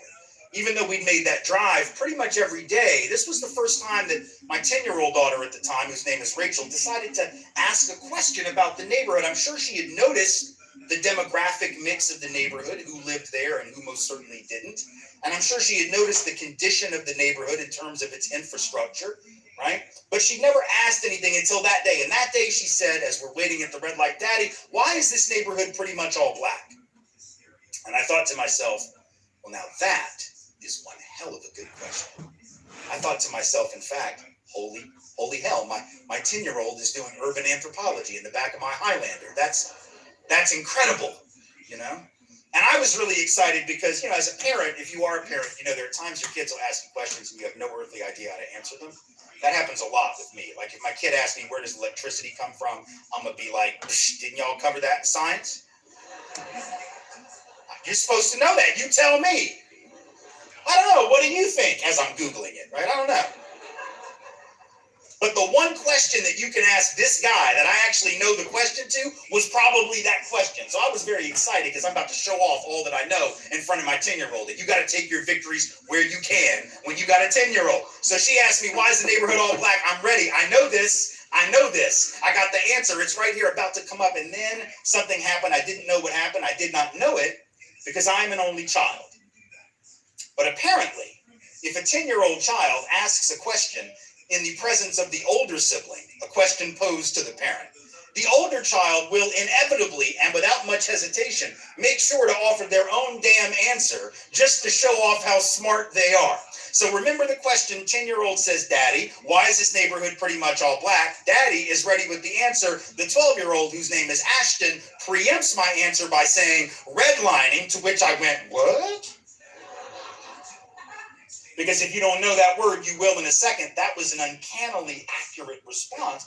I looked at her like, do you just know stuff? Like, did my wife and I give birth to like a sociological savant? What the hell was that? Actually, who am I kidding? My wife and I did not give birth to anything. My wife, did she give birth to a sociological savant? What in the world is going on? Right? And the 10-year-old says, "I don't think I know what that means." I said, "Yeah, I don't think your sister does either, but that was a hell of a guess." Right? And I knew I had about 3 minutes until we were going to be at the studio, so I didn't have a lot of time to go into the PhD level version of the answer. But she got me off to a good start. Now, to be honest, she's not quite right. When she says redlining is the reason, that's not actually the reason that the neighborhood is black. It is the reason that it's poor. And I'm just going to give her credit on this as a good, that's half right. I'm going to give her some slack. She was 12. Just so you don't, if you don't know, redlining was the practice that banks engaged in very openly. It still happens, but it was very open for generations, where they would literally put maps on the wall in the loan office, and they would take a red marker and they would mark around the outlines of poor neighborhoods that were black in particular. Occasionally also they would do poor Latinx neighborhoods, and even occasionally poor white neighborhoods, but rarely, usually black and brown. And anybody who lived within the boundaries of that red line was not going to get a loan from that bank. It didn't matter if you had good credit, didn't matter if you had a good job, didn't matter if you made good money, didn't matter if you had a good education, just didn't matter. You just were going to be shut out of capital. So as a result of that, you starve a neighborhood of capital, right? And it becomes poor. The reason it became black was because at the very same time that black folks in the city were being starved of capital, white folks who used to live in the city were being subsidized to leave the city, right? First, they were subsidized by the FHA and the VA loans that were created in the 1930s, which allowed them to move to the suburbs and the outlying towns at a time when black and brown folks were routinely excluded from those spaces. Right, so they were able to escape the congested and crowded cities and move to the suburbs where the jobs were increasingly going, right, where the trash got picked up twice a week and where the schools were better funded, while black and brown folks were trapped in the city, unable to move to those spaces. So the government was literally subsidizing white flight with government-guaranteed, government-underwritten loans and trapping black and brown folks in the city by virtue of either no Fair Housing Act yet until 1968, or even after the Fair Housing Act was passed 50 years ago this month and went into effect, ongoing discrimination, which the data says still happens, 2.5 to 3 million instances of race-based housing discrimination every year in this country against people of color, even today as I speak. So that's how the neighborhood became black, and that's how the neighborhood became poor. And now we were at the studio, and I dropped the kids off, and I asked them if that made sense to them, and they said they understood, and it was very disturbing. And then they got out, and they went in, they did their thing.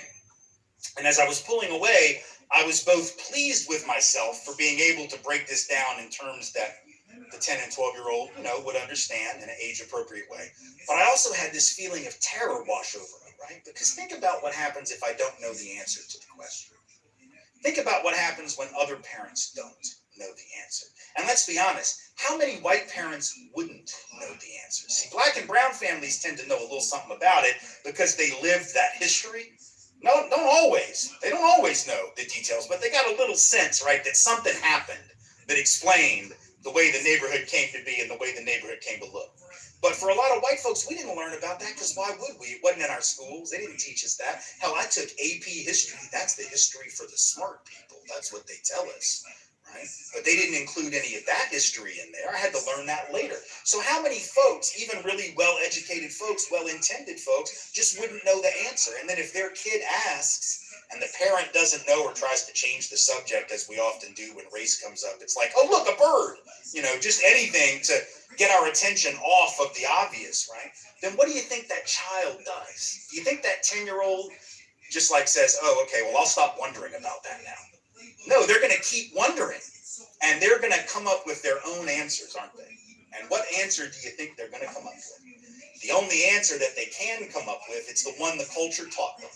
It's not the one Donald Trump taught him. It's not the one David Duke taught him. It's not the one that any overt racist taught them, but it's the lesson that the culture taught. What was that lesson? You know the lesson as well as I, because it's a lesson we were all taught. It's the one thing that connects every one of us in this room, regardless of race and culture and ethnicity and socioeconomic status and geographic region from which we come.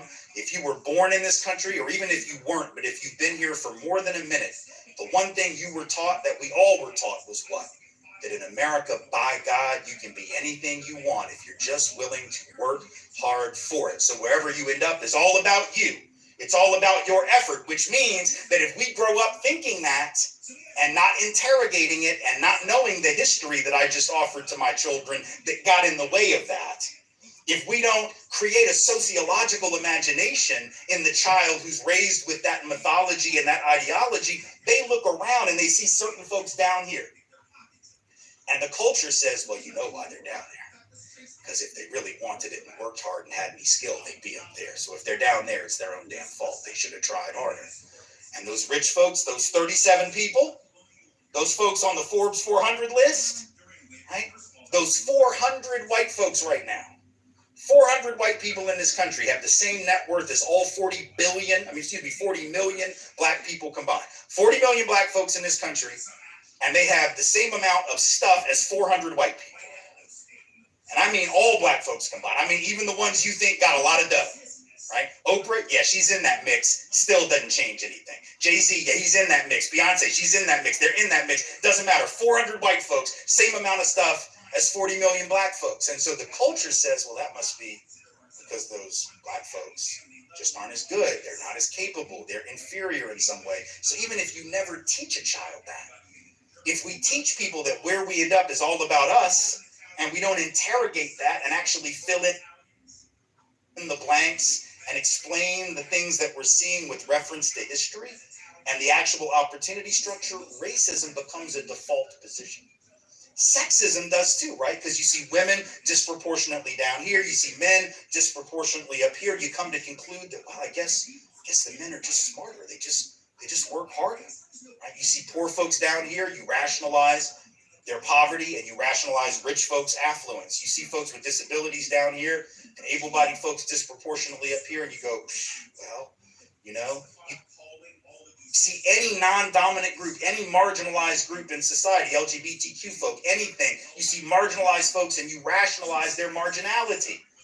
And the reason I'm telling you that is that culture of cruelty that the current political moment has tapped into, if we don't understand it as just a continuation of what's always been, if we treat it like it's something unique, then we can just sort of wait it out, right? We can just be like, okay, we got to fight it, but eventually this will pass, right? This will pass. Just give it a little while. This will pass because history runs in cycles. Yeah, but this history has not ever run out, right? The cycle just changes and it looks a little different from time to time, but that mentality has been operative for hundreds of years. And if we don't push back on it, we end up justifying in a lot of people's minds that inequality. And once you justify the inequality that exists, right, and you ignore the context that actually brought it about, you never fix it. You're not going to fix a problem that you don't even define as a problem. And so that's why it's so important that we have a better understanding of this. And let me tell you something, it's not just bad for the people on the bottom. Ultimately, it's even bad for most white folks. And this is the dirty little secret of inequality, right? Sometimes if you're on the upside of inequality, you might think to yourself, well, at least I'm winning. I get it. Because we live in a culture that places a big premium on winning. So even really compassionate people, let's say compassionate guys that, don't like sexism, but they sort of like the perks of sexism in the job market. They sort of like the advantages that we get from it. Or white people that are very compassionate. They don't like racism, but they sort of like having those advantages in the job market, or better treatment from the cops, or more housing opportunity, or better schools. Even those folks oftentimes end up getting hurt by this. What do I mean by that? Well, here's the problem. If you live in a society that tells you wherever you end up is all about your own effort, as long as things are going good for you, everything's fine. Right? As long as you got that good job with those decent benefits, everything's fine. And maybe that's how it goes most of the time. But now we got this global economy in which an awful lot of white folks are finding themselves, out of work, staring down the barrel of 55 years old, just about 5 to 10 years away from retirement, wondering what they're going to do, because now their pension is gone, their retirement savings are gone, they can't afford health care, they can't afford their kids' college education, and the jobs have moved overseas because capital's always moving, wall or no wall, deportations or no deportations, ice or no ice, capital will always move. You got these working class towns in Appalachia, rural Pennsylvania, all throughout the country, in California too, where you got white folks bitter about the fact that their towns are dying. And for a while, they'll try to put that off on somebody else, because after all, they're being told it's the Mexicans, or it's the globalists, or it's whatever it is. But at some point, you got to remember, the voice in the back of your head too is actually there telling you what? Wherever you end up is all about you. Remember, that's what we taught you. We've all been told that. We can try to deflect it and project it onto somebody else, but that voice in the back of our head is actually making us wonder what's wrong with us. So if you want to understand the opioid crisis in white America right now, you better understand this. Why do you think that this crisis has so disproportionately hit white folks in small towns in rural America? Why? What's the logic behind that? See, it doesn't make sense in some ways. They keep talking about this as, it's deaths of despair. These people are in such pain, such despair that they're killing themselves. I get that. But now if you look at any of the indicators of well-being, black and brown folks are actually worse off than white folks. Even though there are millions of white folks struggling, black and brown folks far worse off in every single indicator of well-being. So if white folks are killing themselves out of despair, why aren't black and brown folks doing that in the same number, in the same percentage? There's only one possible answer. And that is the black and brown folks always knew the system was a joke. The black and brown folks already knew that it was a sham and a setup and a scam, right? They already knew that it wasn't really about them. But see, white men, we have been told all of our lives that as long as we were strong and were willing to lift stuff and had a good back, that we would always have work. Black and brown folks never took that for granted because they couldn't. People of color could never assume there would always be jobs for them as long as they were willing to work. But a lot of white men could, even those white men in the coal mines, right? That's not an easy job, and it's a job that you can get a disease that'll kill you by the time you're 55 years old. It's hard work. It's difficult work. Nothing sexy or exciting about it, but at least those guys in those communities, they could believe that as long as they were willing to go into that mine and do that work, that they'd always have a job. And now you find out that coal mining isn't really economically efficient anymore. The world is turning away from coal for reasons both economic and environmental. But your whole economy was set up on that premise, and you were always told, hey, you might not ever become rich, but you'll at least always have horizontal mobility, as in my granddaddy worked in the mine, my daddy worked in the mine, I'm going to work in the mine. Or my granddaddy worked on the assembly line, my daddy worked on the assembly line, I'm going to work on the assembly line. Or my grandfather was a farmer, my father was a farmer, I'm going to be a farmer. And then the corporate farms and corporate ag come in and take the land. Right? and run a lot of family farms out of business. If I'm the guy that was always told to believe in my country, and I was the one who had the luxury of doing it, if I was told that the system was fair and just and wherever you end up is all about you, and I was the guy who had the luxury of believing it, then when it all goes to hell, I'm the guy who doesn't know how to cope with it. Which is to say that this system of inequality, which damages people of color so badly, also sets up white people for a fall. As long as everything goes well, it goes well. But the minute it goes to hell, we're the very ones for whom preparation for this never seemed necessary. Right? We're the one group that was least prepared for the recession. We weren't the hardest hit by it. The data says, for example, black folks lost 2/3 of their wealth, right, and almost all of their housing value collectively during the Great Recession. And yet, even though they're in worse shape and lost far more in objective terms, when you look at some of the survey data, black folks are more optimistic about the future than white folks are. Right? Black folks who were twice as likely to be unemployed, 3 times as likely to be poor, 1/15 the net worth, 7 years less life expectancy, but they're like, all right, we just got to keep plugging away. White folks who have half the unemployment, 1/3 the poverty rate, 15 times more wealth, and live 7 years more on average are like, oh my God, the whole wheels are coming off of this thing. We're running into the ditch. How does that happen? It happens because the privileged group, the dominant group, has the luxury of expectations. Right? And when you drive my expectations up to this and you tell me, hey, as long as I play by the rules, I'll have a 7 or better on the scale of life, on a 1 to 10 scale, and now I'm only at a 5. Oh, hell no. What do I do with the 5? But if I was somebody who always knew that a 7 was going to be a grind, I was going to have to really bust my ass to get to that, and I'm already at a 5, I might be like, all right, I just got to keep working. Right? I might actually have a better attitude about it. So in a way, inequality is not just harmful for the people who get kicked in the teeth every day. Inequality is dangerous for everyone because you never know what's coming for you. We got millions of folks right now for whom it has come, and they don't know how to deal with it, so they turn to opioids, or they turn to a political opiate named Donald Trump, because that's really what he is. If you think about it, what is an opioid? Think about it. Pharmacologically, what does it do? An opioid only has one purpose. It blocks pain receptors. That's the only purpose it has. It doesn't fix your problem, though.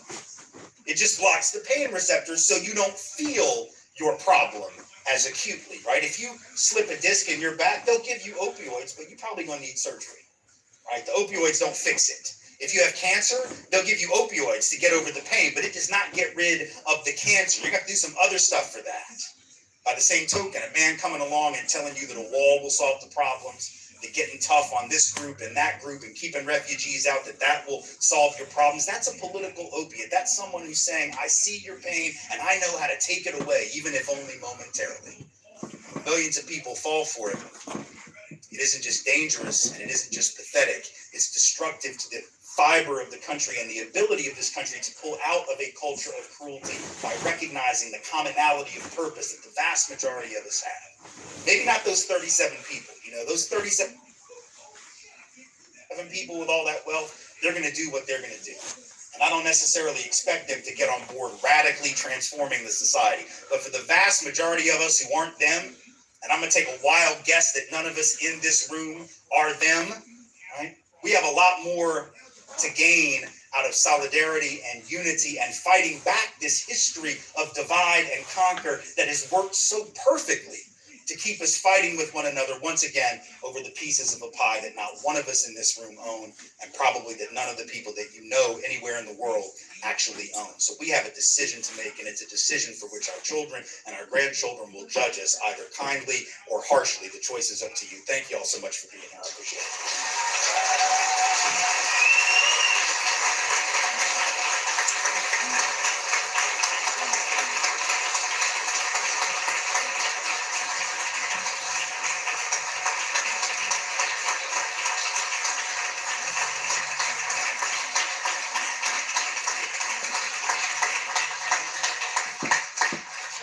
Thank you so much.